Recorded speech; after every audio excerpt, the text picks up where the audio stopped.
kagabi ng 11:20 PM ay nakapasok na ng ating Philippine Area of Responsibility itong bagyo na may international name na Podul at binigyan natin ng domestic name na Goryo.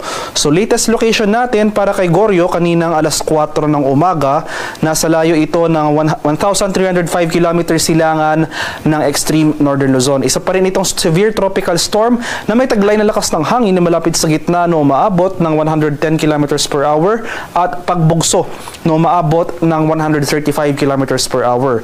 Yung movement nito ay westward or pakanluran sa bilis na 25 km per hour. So malayo pa ito sa ating bansa at wala tayong inaasahang direktang epekto sa ating panahon ngayong araw. Pero dahil pa rin sa patuloy na pag-iral ng habagat o yung southwest monsoon sa kanlurang bahagi ng Luzon, nakaranas pa rin tayo ng mga biglaan at panandaliang pag-ulan over the western section ng Luzon. Pero for Metro Manila at malaking bahagi pa rin ng ating bansa, asan pa rin natin itong maaliwala sa panahon ng ngayong araw, bahagyang maulap hanggang sa maulap. Pero ayun nga, mas madalas po yung ating thunderstorm activity dito sa kanlurang bahagi ng Luzon area.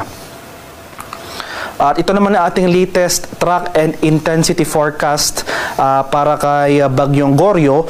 So inaasahan natin na for the next 24 hours, makikita natin dito sa ating image na ito ay generally westward yung paggalaw ni Goryo sa mga susunod na oras. And for the remainder of the forecast period ay mag-iiba yung paggalaw nito, magiging generally west-northwestward patungo dito sa area ng Taiwan. So mananatiling malayo ito sa ating bansa at yung landfall scenario natin dito sa northeastern coast ng Taiwan area. Pero makikita natin dito sa ating cone of probability na posible pa rin yung northward or southward shift ni Bagyong Goryo.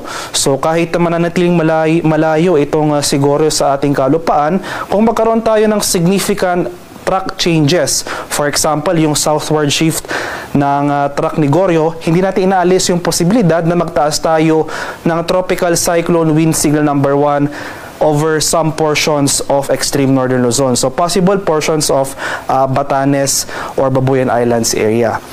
Gayun pa man, inaasahan natin yung generally west-northwestward na paggalaw ni Goryo patungo nga dito sa northern boundary ng ating PAR. So dito sa bay area ng Taiwan, inaasahan natin na posibleng lumabas rin ito ng ating Philippine Area of Responsibility sa Wednesday ng gabi or sa madaling araw ng Huwebes.